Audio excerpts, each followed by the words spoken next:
Hi, hello. My name is Li Mingxiu. Today, I would like to give a tutorial on TAF-DPS technology. It is also called flying adder frequency synthesizer architecture in the past. TAF stands for time average frequency. TAF-DPS is a circuit implementation technology for implementing the TAF. TAF is a frequency concept.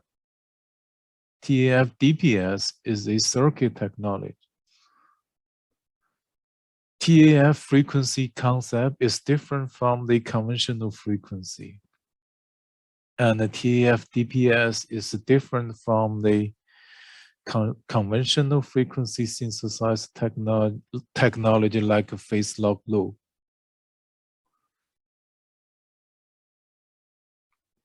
TAF-DPS is used for synthesized frequency or frequency generation, especially for on-chip frequency generation. In this field of frequency synthesis, the most popular component technology is the phase lock loop. It is the most widely used circuit component in circuit design. TAF-DPS is a new family to this family, a new member to this family of frequency synthesizer. Phase lock loop and TAF-DPS are different, and the difference are illustrated in those two figures. In the top, we show the phase lock loop structure. Phase lock loop is a negative feedback control system. The key component is a frequency generation component, often called VCO, voltage control oscillator. Its output is the generated frequency. And this output, after divided down by a frequency divider, the resulting signal is compared with a reference signal at the location of frequency phase detector, PFD. The error signal is used to control the input of the VCO. And as a result, after multiple iteration of compare and correction,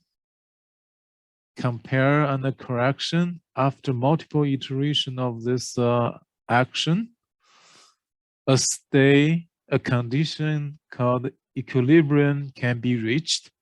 This condition is also called the state of lock. After lock is reached, the output frequency of phase lock loop is input multiple of reference frequency. So the characteristic of this operation is a feedback, negative feedback. It's a closed loop operation. On the other hand, TAF-DPS is fundamentally different. It is a structure, it is an approach of direct construction from a base union delta, a base time union delta. Multiple of such base union are connected together to create the higher portion and the lower portion of a pulse. The waveform is directly constructed. This is a open loop operation. It's a one-time operation, no iteration. The characteristic is a direct synthesizer. So those two are quite different. This slide shows the TAF-DPS working principle. As you can see from a base-time union delta controlled by a frequency controller, the TAF-DPS first create two types of cycle, TA and the TB. In the frequency controller, there are integer portion and a fractional portion. The length of TA is the I time delta. I is the integer part of the fractional.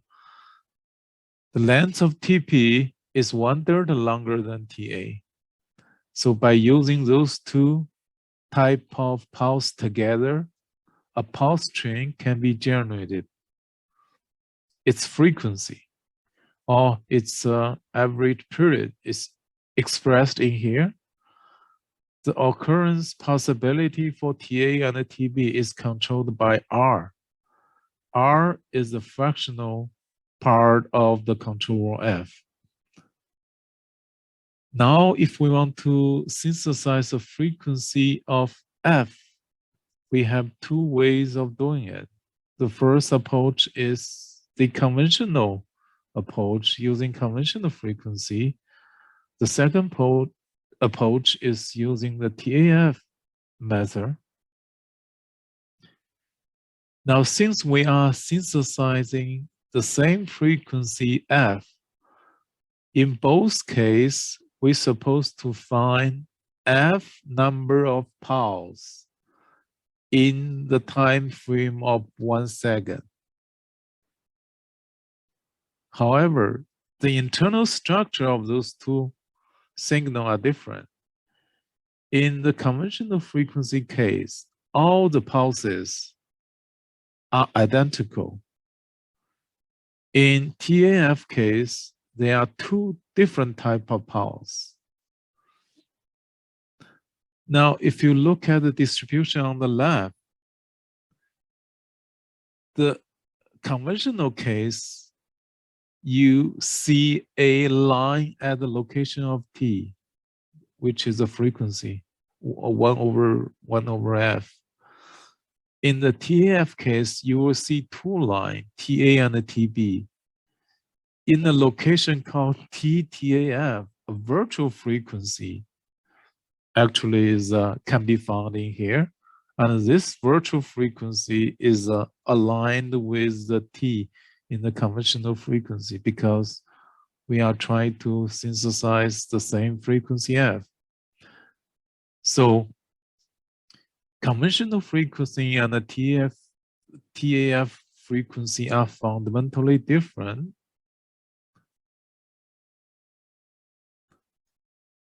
In this slide, the TAF-DPS implementation scheme will be explained. As shown here, there are two major blocks. On the left-hand side is a signal generator. It is used to generate a group of signals. This group of signals share same frequency. However, their phases are different. Those phases are evenly distributed along a full cycle.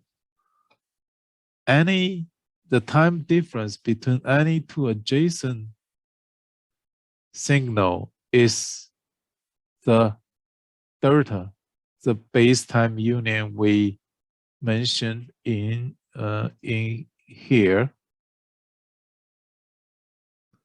Now, this group of K signal is fit into the synthesizer.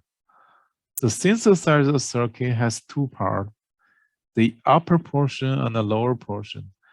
The upper portion is responsible for creating the upper part of a pulse. The lower portion, the lower part of the circuit is responsible for creating the lower part of the waveform. And the control block is to control everything, control the whole thing. TAF-DPS is different from phase lock loop, PLL. And it has two unique features. The first one is the arbitrary frequency generation. In this graph, the horizontal is the control wall F. The vertical is the output frequency. This line, this curve right here is the transfer function between F and between the control wall F and the output frequency.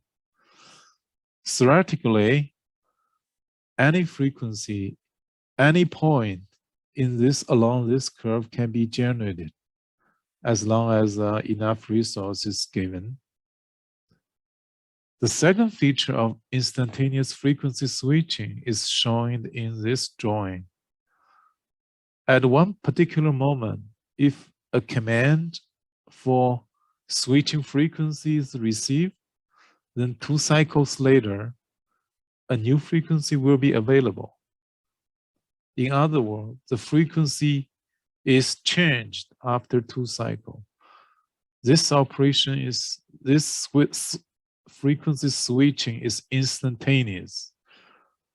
Further, the operation is quantifiable in unit of cycle. So these two features of arbitrary frequency generation and instantaneous frequency switching are very important for system level operation. And by the way, those two features are not available from phase log loop. The first circuit of implementing the TAF-DPS is the flying adder frequency synthesizer architecture, which was developed in 1990s, late 1990s. The block diagram showing on the left-hand side is a structure of this flying adder circuit. As seen, this group of signal is the signal we mentioned in previous slide. This is a frequency control wall. This is the output signal. The frequency control wall controls the frequency of the output pulse generated in here. Those are register, mux, standard circuit components. This is adder, this is the accumulator. The flying adder circuit was originally invented for generating clock signal for driving circuit, as shown in here, driving functional circuit used in SOC ASIC.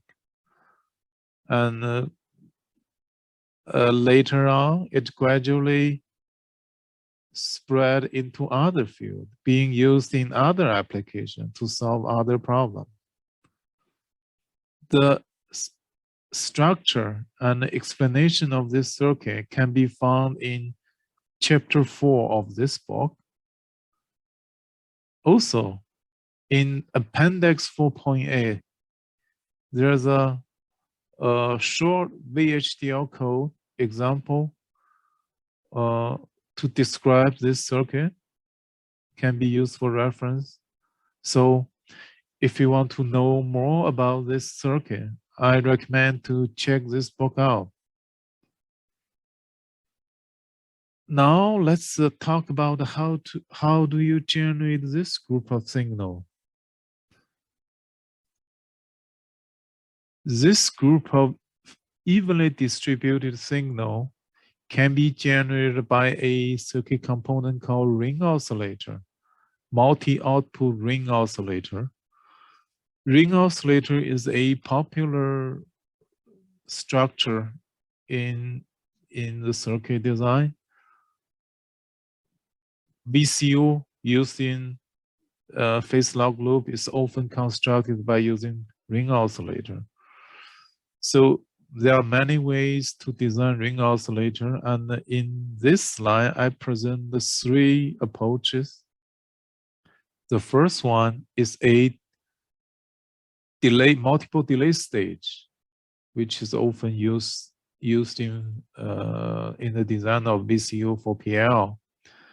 the delay element can be created from transistor, and all the elements are designed and laid out symmetrically so that all the phases are evenly distributed along a full cycle. The second approach is a digital-oriented. A group of NAND gate can be configured as this fashion, and as a result, it can oscillate. It's a ring oscillate, and the multiple output can be available from this structure. Those NAND gate can be the digital standard cell instantiated from a digital library. And compared to the analog design approach, custom analog design approach of the first structure, the second one is digital oriented. It's relatively low cost, and because the design effort is much reduced. And as a result, the performance of this one might not be as good as the analog customer designed one. The third approach is even simpler. A frequency divider can be used to generate those multiple signals. In here, this structure actually is a junction counter. And by connecting multiple flip-flop in this way, a group of output signal can be generated from it and can be used for several purposes. Now we have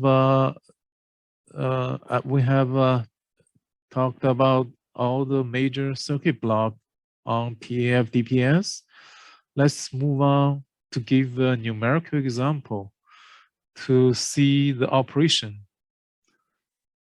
Assume we have a ring oscillator has 32 output, and any two adjacent output is called delta. Then if we give the frequency controller a value of 10, we can expect a clock period, clock frequency of 20 delta. The operation is shown in this drawing right here. The red value, the red number in here is the MUX address. MUX address right here. And the FIEQ is the frequency controller. And you can see because of the accumulator in here, the address, MUX address advance as time goes by. In this case, the higher portion is 10 delta long because we gave the frequency controller a value of 10. The lower portion is also 10 delta. Together, a cycle of 20 delta is formed. And if we assume the ring oscillator runs at 625 microhertz, it can be calculated that the output frequency will be 1 gigahertz. If we change the value of controller F, then you will get a new frequency value. There is a one-to-one correspondence between the two, just like this transfer function shows. Now let's move on to a next example. Second example, what if we add a fraction 2.5 to the controller? In this case, we will see that the address pattern is changed to this, and the waveform will become this. Occasionally, there are 11 delta created right here. As a result, we see two types of cycle, TA of 20 delta, TB of 21 delta. Then averagely, average frequency, average period will be 20.5 third, and it will become 975.6 macros if you want to do the calculation. So a new frequency is generated. Assume that you can, because there are lots of possibility for the fraction value, then you can see that there are many frequencies you can generate. That's the reason why we call it arbitrary frequency generation. As long as enough resource is allocated, almost any frequency can be generated. And in real application, we have achieved the sub-ppb frequency resolution, a very fine frequency step, very fine frequency resolution. And those two examples can help you understand how it works. By the way, the graph in here is not exactly match this circuit. It's just for the illustration purpose. In order to give you a further explanation for the working of this circuit, let me give you a moving picture to show the dynamic behavior of this circuit. This is a small tool we developed in here to show people the internal working scenario of this circuit. As you can see, the circuit components are all here. Register, mux, K to 1 mux, 2 to 1 mux, flip-flop, adder, accumulator. And this part is the input reference signal, the group of signal we mentioned before. In this case, we have A, K equal A. Internal nodes are interesting, so we want to show them right here, this one's right here. This is the final output, the final pulse train generated from TAF-DPS, and its frequency is controlled by the control wall F. The control wall F is input, the value is inputted in here. This is the integer portion, this is a fraction. So right now we set the F control wall as 6, no fraction. So in this case, we only have TA type of cycle, no TB. This is actually the conventional frequency concept.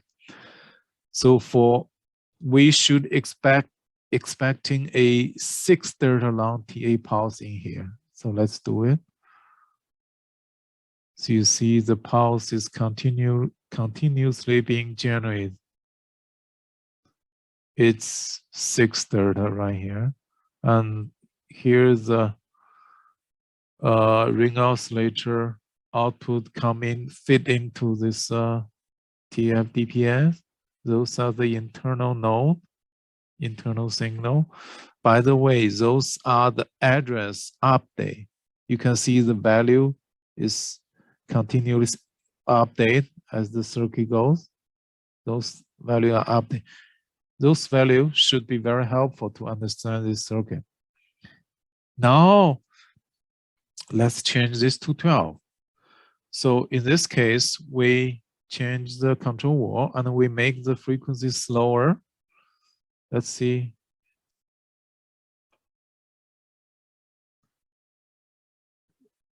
See, 2 cycles later, the frequency does change. Now it's slower because the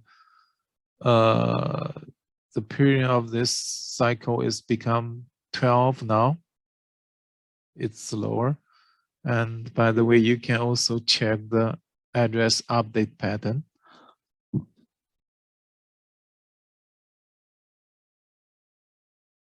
See, the pulse train is generated. Now let's give another value of 6.2. In this case, we introduce a fraction into the control wall. This fraction of 0.2 will give us a scenario of 4 TA, 1 TB. In other words, for every 5 cycles, we should see 4 TA and 1 TB. Let's see.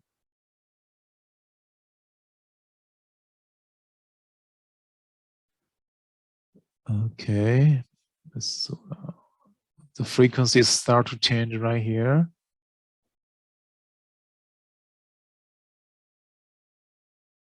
4 TA, 1 TB. The TA is 6 thirds, the TB is 7 thirds. So we see 4 TA, 1 TB. Yes, it works correctly. So now let's try to make it 0.1. If we change it to 0.1, we're supposed to see 9 TA, 1 TB. We let it move a little bit faster. Okay. Let's look at this. Is a TB. So it should be followed by 9 TA. TB is TB. Let's count it. Okay. 1, 2, 3, 4, 5, 6, 7, 8, 9. Okay, 98, then this TB appears again. So it works correctly. Now what if I change this to 12.5? Now in this case, the fraction of 0.5 will give us a pattern of 1 TA, 1 TB, 1 TA, 1 TB. Let's see.